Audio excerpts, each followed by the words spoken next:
You're listening to the Renegade Blitz podcast, a podcast for Steelers fans by Steelers fans.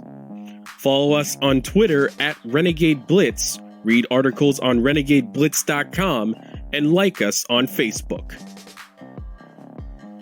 Welcome back to the Renegade Blitz podcast. I'm Ty Polk, joined with Chris Ward and Brandon Walker. It's time to do our preview podcast, Steelers versus Packers this Sunday. And guys, we ended the last podcast talking about the entire situation with PFF in terms of Minkah Fitzpatrick. He's viewed as one of their lowest graded safeties.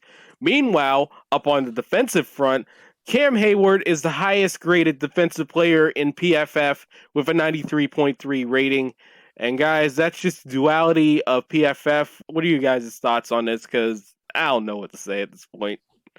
He's been dominant.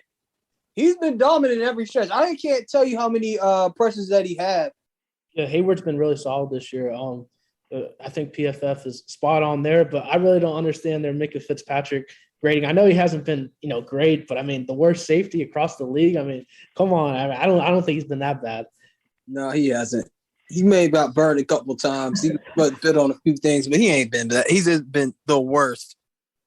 I know a couple players on a team that's way worse that played the team that played the Steelers the other day, who previously played the Steelers, who got on their safeties pretty good, but we're not going to go there.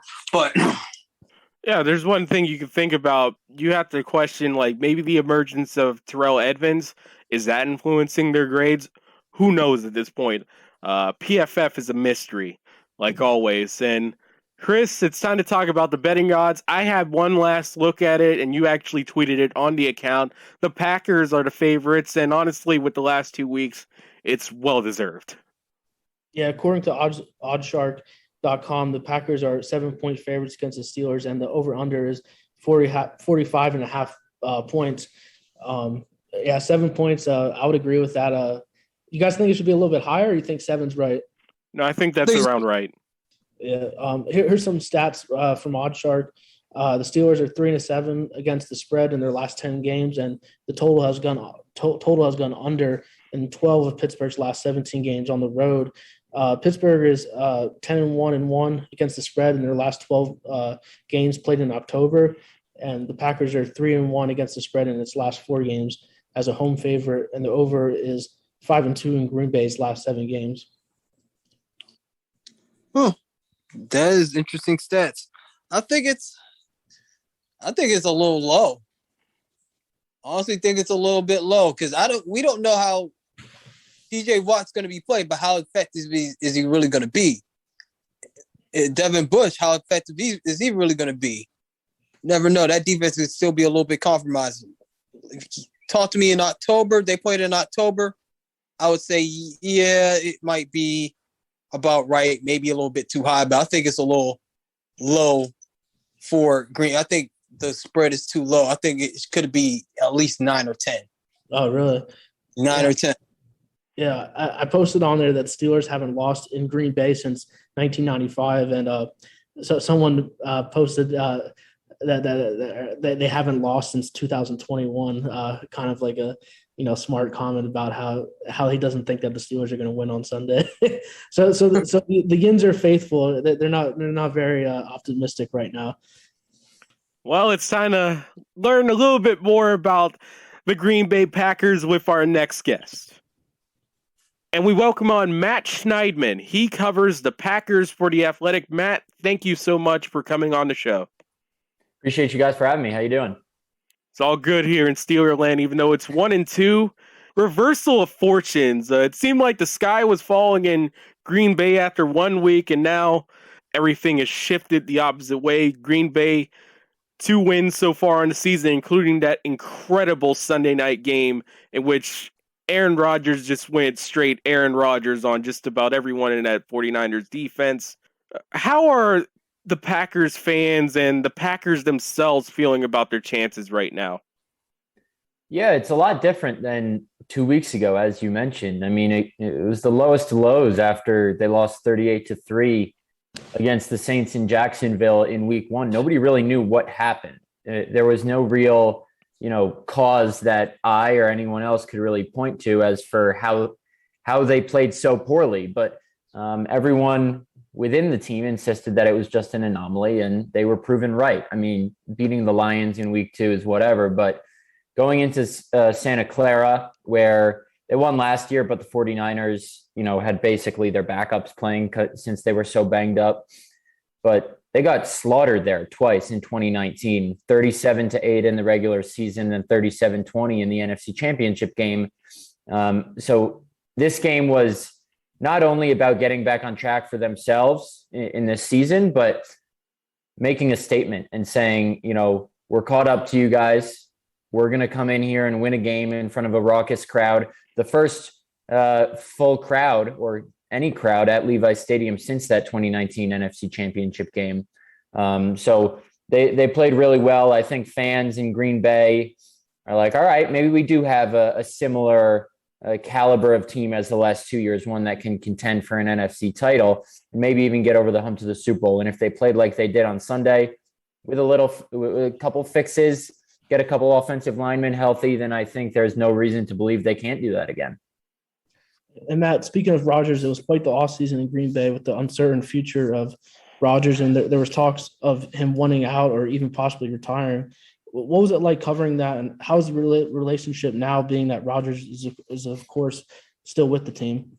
Yeah, it was chaotic. I mean, I had to take my phone everywhere since I never knew what was going down. But it was an interesting offseason because he didn't really come out and say anything. He let everyone else do the talking, and then you guys obviously saw it came out that first day of training camp and aired out all his grievances. I think the relationship is fine now. Or at least that's what it seems.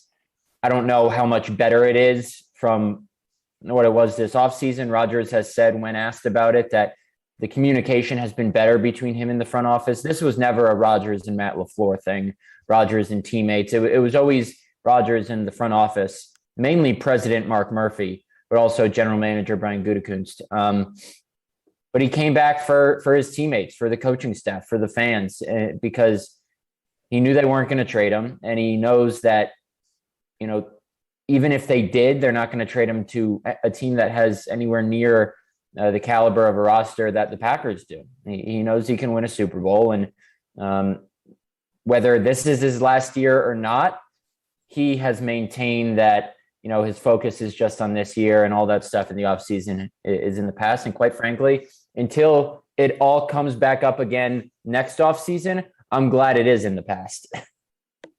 It's the first time that Rodgers and Roethlisberger has faced off since Super Bowl 45 when he won his only championship. How do you feel about the quarterback matchup this Sunday, and how do you feel about watching that for the first time in over 11 years? Yeah, well, I want to ask you guys, how do you feel about Ben? I haven't watched him too much. I think Rodgers, he played terribly in week 1, but since then, he's been really good. He didn't throw any picks the last 2 weeks, 6 touchdown passes. After a couple accuracy issues in week 2, he's been pinpoint. You guys obviously saw him lead that touchdown drive with a field goal drive, I should say, with 37 seconds left, no timeouts. So I would say Rodgers has the clear edge in the quarterback matchup, since I would say he's one of the top 3 quarterbacks in the league. How do you guys feel about how Ben's played so far? I think he's played terrible. He's played awful, and we've been talking about now. The growing consensus around the city is he needs to be benched. But the only thing is, number one, does Mike Tomlin have the intestinal fortitude to do that? And number 2, what if Mason Rudolph or Dwayne Haskins is a better option than them? I feel numb. I agree with Brandon. I think Ben's done. I think he's. I think he's done right now. I think that they should have moved on, I think, last year, but they kept him because they had to please him. Everybody and their mother is trying to get Aaron to Pittsburgh right now, but we'll talk about that later. For years, the Packers were looking for an elite running back to complement Rodgers. There was one guy, I remember Ryan Grant was the first person they attempted to go to, and right now it's, of course, there was also Eddie Lacy, and he ate himself out of town, basically. And now it's Aaron Jones. Do you think that Rodgers will throw all over the yard against the Steelers, or will they have a more balanced approach? Because The Steelers allowed 5 yards per carry last week against Joe Mixon, but the front seven was decimated due to injury. Yeah, I think we could see a nice balanced attack. I believe last year it was about 55% in favor of the pass to 45% the run. But Aaron Jones is a top 5 running back in the league, I believe. You know, it's probably 5th. I'm just spitting names off the top of my head. McCaffrey when he's healthy, Dalvin Cook, Alvin Kamara, Derrick Henry, Jones, Nick Chubb are kind of in the same category for me. The thing about Jones that makes him special is his pass catching abilities. Like Derrick Henry's obviously, I think, the best runner in the league. But when you're looking at running backs who can catch the ball, you know, it's Alvin Kamara. And then I think you got to put Aaron Jones right up there. He had 3 touchdown catches against the Lions last week in week 2. And that was the most any Packers running back had in a game since 1942, I believe. So he can really do it all. Even if they don't feed him on the ground, he's going to be involved in the game plan. He already has 5 touchdowns this season. A couple of years ago, he led the league in yards per carry. Was a 1,000-yard rusher last year. The only guy who has more total touchdowns than Aaron Jones in the last 2 seasons is Derrick Henry. So Aaron Jones is super productive, whether it's on the ground or in the air, but I wouldn't be surprised for the Packers to have kind of a balanced attack, especially if TJ Watt's back. They're going to want to establish the run to kind of keep him at bay and not just allow him to pin his ears back and rush the passer. So to set up some of that play action to keep him on his toes, I think they have to establish the run a little bit. And Rodgers has one of the best receivers in the game in Devontae Adams, who racked up 12 receptions for 132 yards and a touchdown against the 49ers.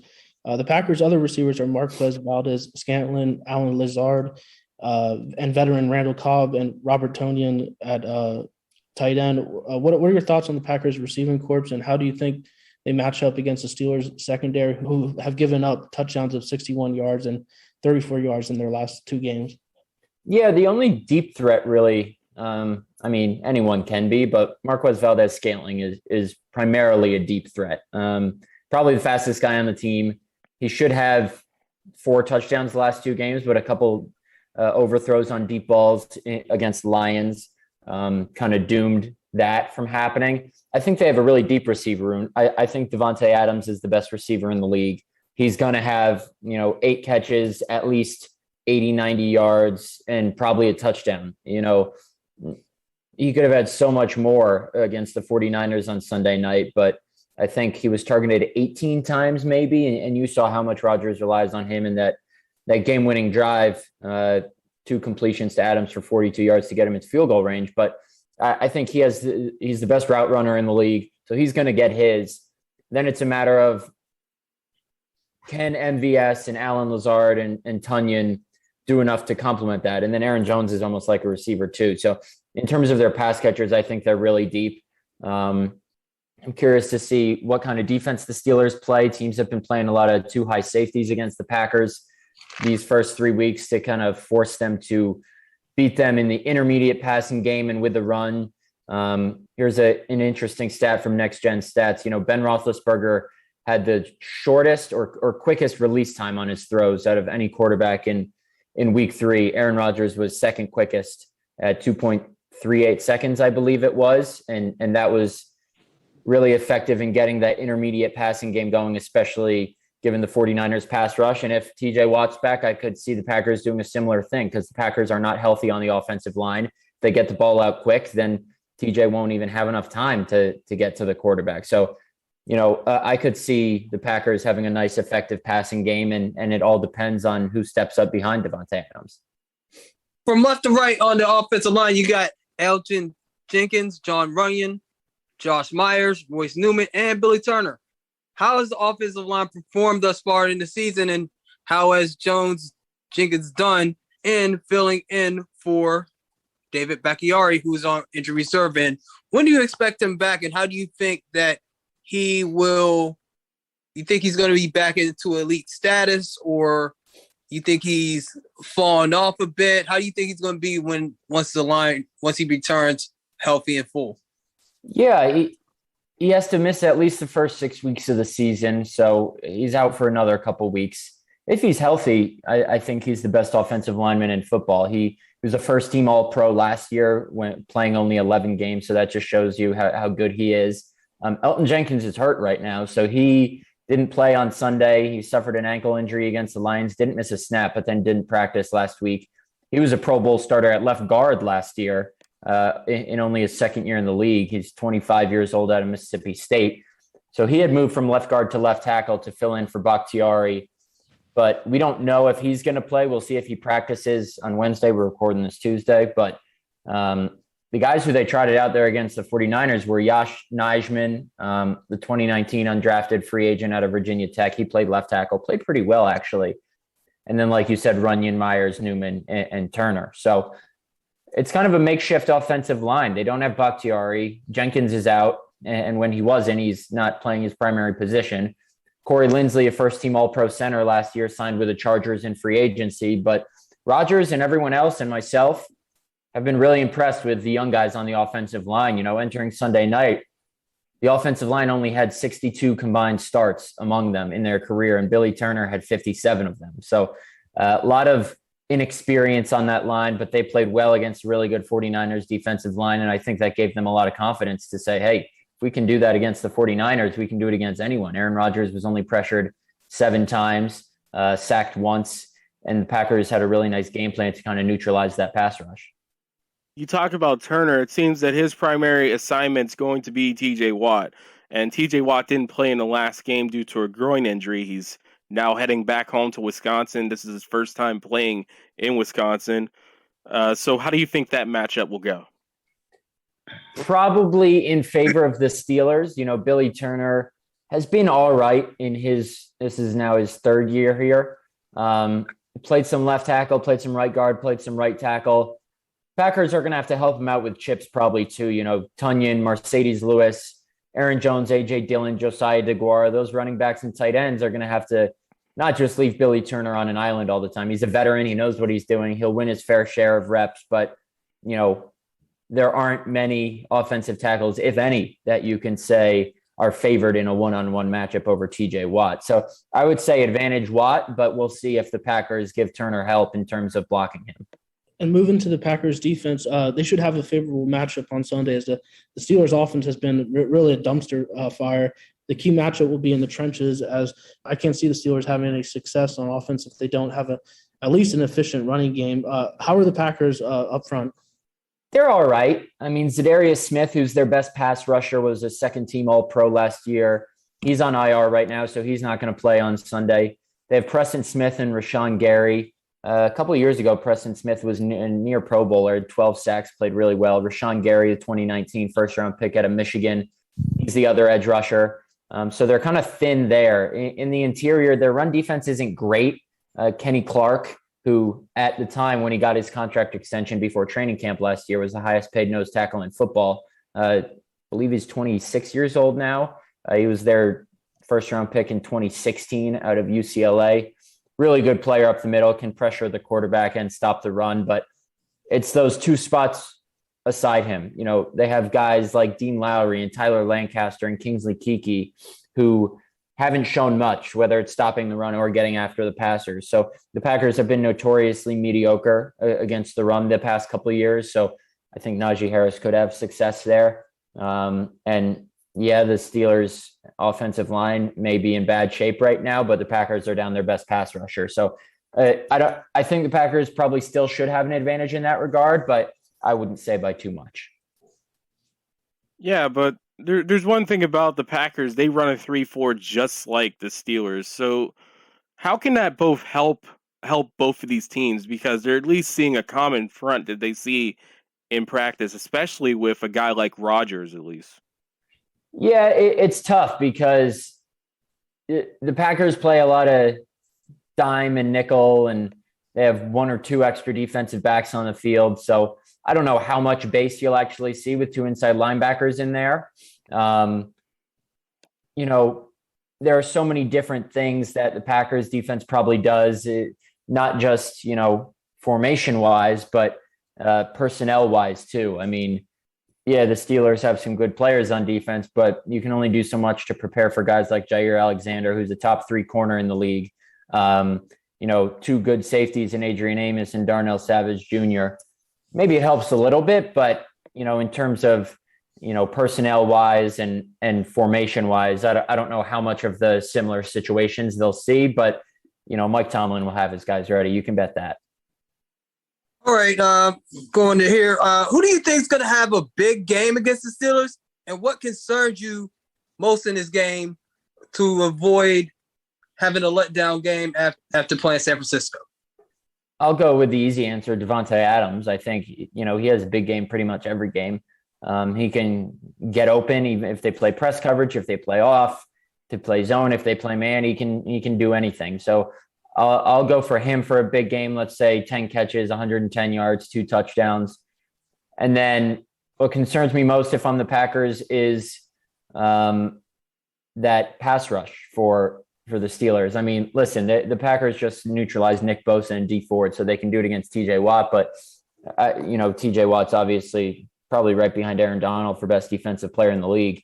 So let's see if the Packers can do it 2 weeks in a row, neutralizing a star pass rusher after they did with Nick Bosa. But if I'm the Packers, TJ Watt coming off a little bit of rest here because of his injury, that would be my primary concern. What do you have for the score? Yeah, I'll go Packers 28, Steelers 21. I think the Packers have found a little momentum here, a little rhythm after that opening game clunker against the Saints. The Steelers are kind of trudging along here with a couple mediocre games the last couple weeks. I think the Packers can get after Ben and make him uncomfortable. And I think it's enough to win by 1 score here at Lambeau. 1 score at home. That's closer than a lot of people would think over here. That's for sure. Yeah. But what about you guys? What do you guys think? I think Green Bay is going to win. Maybe the Steelers win their next 2. I think they have better chances against Denver and Seattle the next 2 weeks at home. That seems like the running thought for me. Yeah, that's a fair assessment. I think this you're giving the Steelers too much credit. I think it might be 10 points or more. 10 points or more. All right. We'll see what happens. We'll talk about it a little bit more on our predictions segment, but we kind of hinted at it a little bit early. But Aaron Rodgers, as we just recorded this on Tuesday, it's Aaron Rodgers Tuesday on the Pat McAfee show. He mentioned how much he admired the city of Pittsburgh and even mentioned that he's a fan of Pittsburgh Dad. A lot of fans in Pittsburgh have high hopes that Rodgers lands in Pittsburgh in 2022, but the reality of that happening is slim. Man. Do you think Rodgers is back in Green Bay in 2022? That's $1 million question. I don't know. I think if I had to say a wild guess, this is just my hunch, not anything I've been told. I think if they don't win the Super Bowl this year, he'll go somewhere else to try and prove he can do it with another team and that it wasn't just his fault in Green Bay. If they win the Super Bowl, which seems more realistic now than it was after week 1, I think he could say, you know what? I'm going to stay here, try and build a dynasty, win some more. And they can't get rid of me. I'm Aaron Rodgers. I just won a Super Bowl. But we'll see what happens later in the season, kind of the mood around the team, how they do. If he does leave, I think Pittsburgh is right at the top of the list of teams he would go to. I mean, they have a good defense. They have weapons on offense with who knows what Juju does after this season. But if they re-sign him, they have Juju and Claypool, obviously, and Deontay Johnson and Najee Harris. Probably would like a little bit better of an offensive line, but he won't be a free agent after this season. He still has another year left on his contract, so the Packers would have to trade him somewhere. They're not going to trade him to another team in the NFC. That would just be stupid. So it's probably going to be, this offseason, it was supposedly going to be the Broncos or the Raiders. Both those teams are 3-0 right now. Obviously, Aaron Rodgers is an upgrade over both of their quarterbacks, even if they are 3-0. Teddy Bridgewater and Derek Carr off to great starts, but he is Aaron Rodgers. Pittsburgh makes the most sense to me in 2022 if he does leave. So maybe that's a little hope for you guys. I doubt it. Yeah, I don't know. I don't think you want to play behind that offensive line. All right. Speaking of this. Jordan Love, how do you feel about Jordan Love?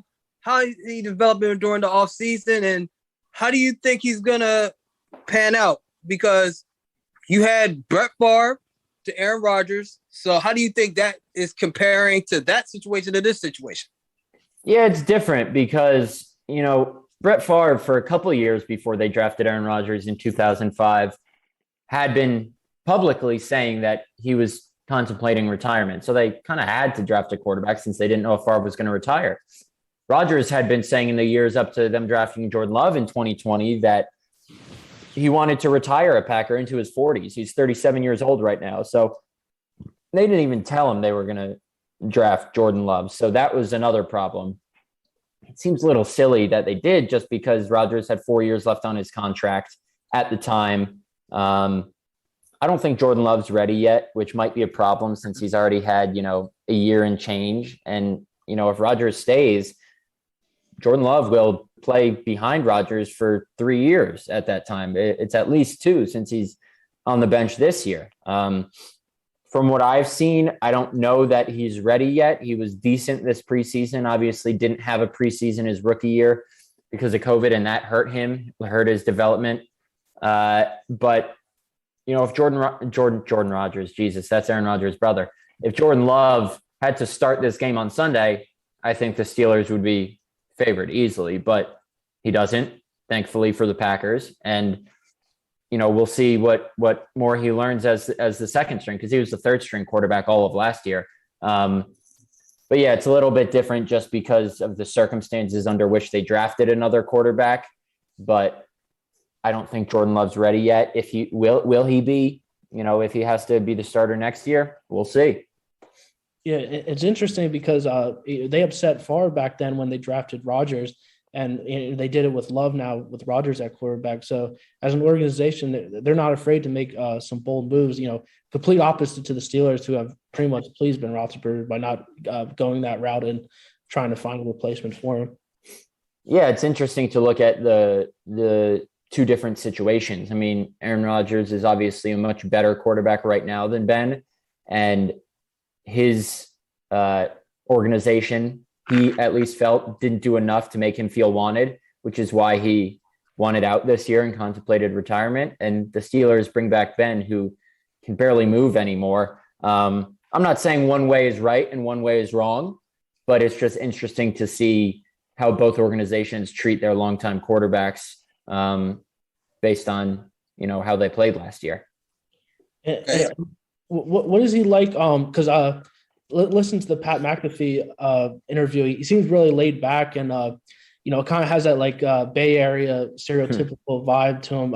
Is he always like that, or like I know sometimes he gets testy with especially during the situation back in the summer. But what is he like overall when interviewing him?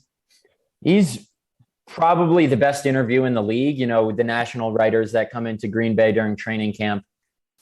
I asked, I think it was Robert Mays who writes for us, said Rodgers is easily the best interview in the league. Every time you talk to him, you feel like you're learning something. You could ask him the stupidest question ever. That's just a dumb question, and he'll make lemonade out of lemons and make you feel smarter after the answer. He takes his time with answers. For the most part, he does get a little edgy sometimes, but for the most part, he's really thoughtful, has a reason behind everything he says, explains everything in detail. And Pat has done a great job on his show of bringing out the more, I don't want to say comedian side, but it's a lot of entertainment on that show. And it shows a different side of Rodgers than what we get during our interviews with him on Wednesdays and after games. So it's a good, compliment to what we do with Rodgers during the week, which is essentially like a football lesson. And he has an incredible memory. He's a journalist's dream to cover because he just gives you so much in terms of anecdotes and stories and details and insight that is rare. And, I'll say it's great covering the Packers because I would say their 4 best players are the 4 best people to interview in terms of quotability, their insights, their professionalism with us. Devontae Adams is incredible to interview. David Bakhtiari, Jair Alexander, but Rodgers and Adams are clear cuts above the rest. And it just so happens to be that they're probably 2 of the top 5 players in football. So it's great for me. All right. The Steelers and Packers have a lot of similarities. They're like the AFC and NFC versions of each other. They value tradition, older franchise. Could be sometimes a little bit stuck in their ways, a little bit old-fashioned, but they value tradition, and they have a large national following. They're institutions in the league.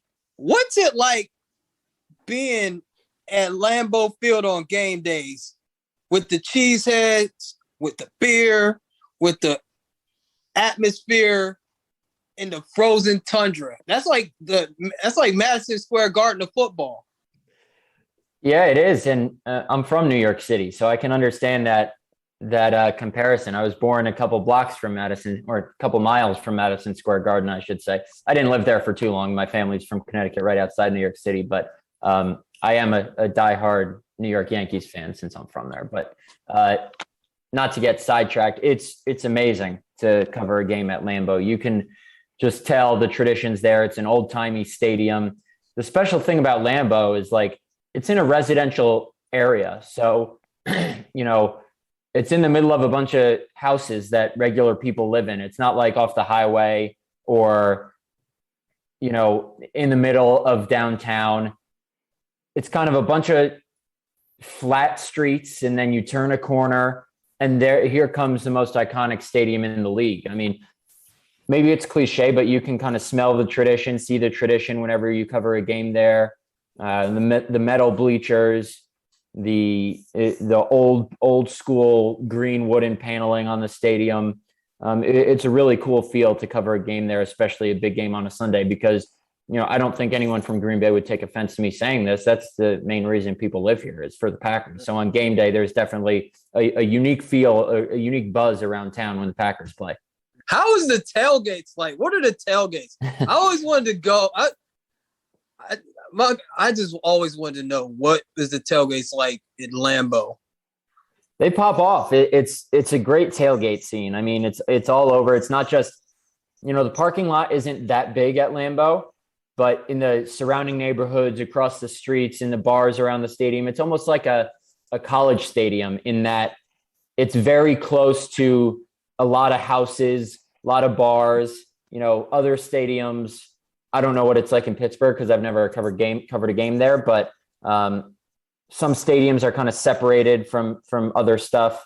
Lambeau is right in the middle of everything, and the tailgate scene is lively, and I'm sure it'll be lively again since people have the morning and early afternoon to drink, since it's a mid-afternoon game on Sunday.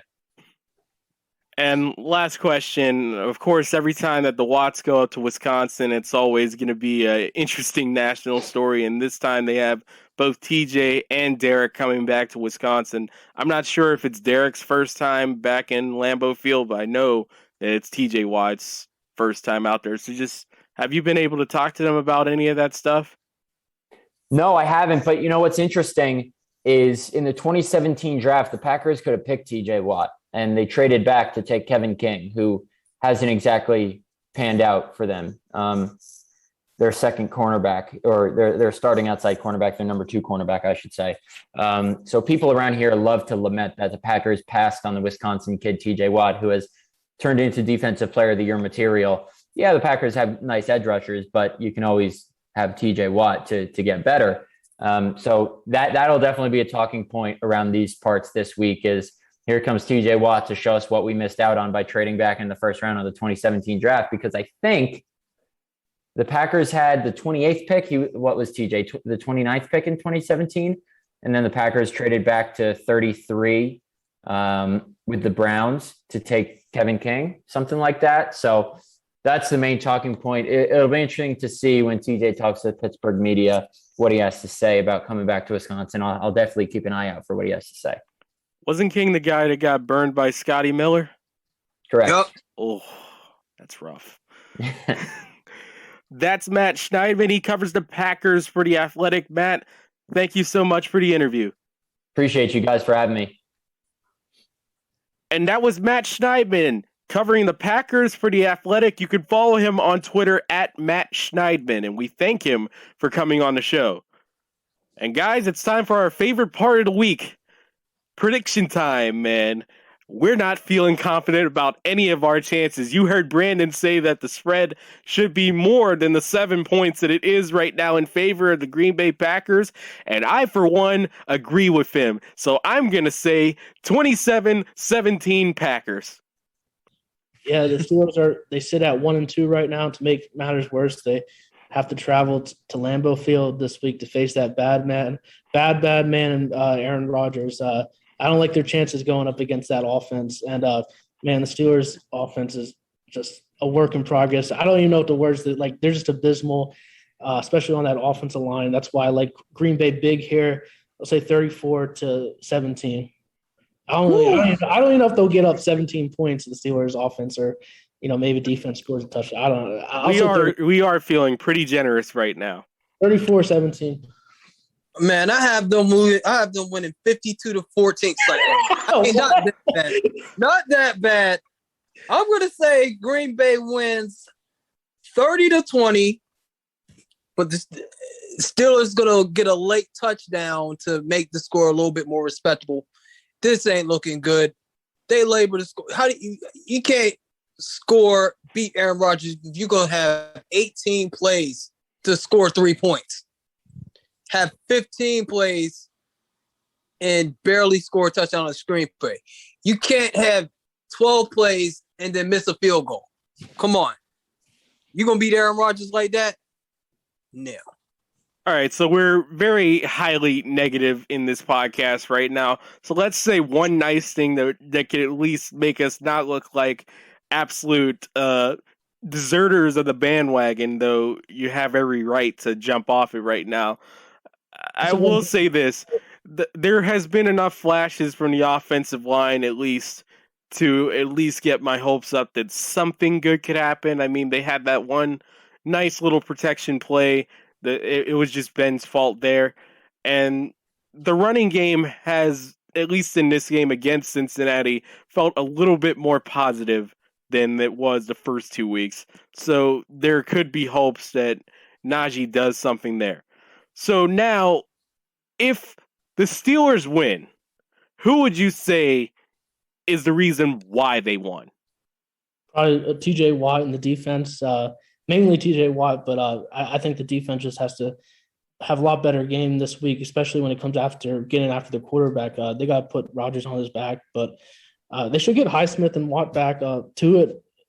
He's eligible to come off this week, but I've seen stuff that it's not likely that he will. So, but they still got Hayward and stuff, but I think the defense needs to win this game really, and just the offense just needs to do enough to get him enough points to win. Deontay Johnson, hopefully he comes back too. That'll definitely help give Ben another receiver. Okay. The Steelers win the game. It's because it's not going to be a one-person effort. It's going to be because they win the turnover battle by at least 3 turnovers three turnovers. They can't win without turning Aaron Rodgers over. And you're probably going to need a special teams touchdown or a defensive touchdown along the way. That offense, you're not going to outscore with Aaron Rodgers with that offense alone and playing defense, playing straight up with them. They don't have the talent at all. So it's going to – the Packers are going to have to help them beat them. You get what I'm saying? Yeah, I totally understand what you're saying. Yeah, they don't have a specific player, a difference maker that can, even T.J. Watt, that talent level is too great at this point in time. Yeah, I think basically their best chance is that Ben Roethlisberger goes back into the time machine. That might help them once. Maybe the offensive line, because isn't Banner supposed to potentially be starting this week? Yeah, he's eligible to come off of the injured reserve list, but I think Tomlin didn't really. I don't think he sounded too optimistic about him coming back this week, which is unfortunate because I think they need him. I don't think he can't do that much worse than what the offensive line has displayed. Especially right tackle with Chukwueze for, and even left tackle. I don't think they'll move Banner to left tackle, but Dan Moore Jr. has struggled as well. Yeah, there's going to have to be a quantum leap from that offensive line to help them out. That really could solve a lot of their woes and maybe open up that offense, but it's not looking likely. So Steelers versus Packers, this is a 4:25 game, and it will be on CBS. So be sure to check that out. regardless, even with it, every Steelers game that you see is still interesting in some way, shape, or fashion. And the Roethlisberger versus Rodgers battle could be the last one potentially. That's still something to look out for this week. So, guys, we'll have our recap podcast next week. For Chris Ward and Brandon Walker, I'm Ty Polk. Thank you for tuning in to the Renegade Blitz. Thank you for listening to the Renegade Blitz podcast. Follow us on Twitter at Renegade Blitz, read articles on renegadeblitz.com, and like us on Facebook. Our podcast is available on Google Podcasts, Apple Podcasts, TuneIn, Stitcher, YouTube, iHeart, and Spotify.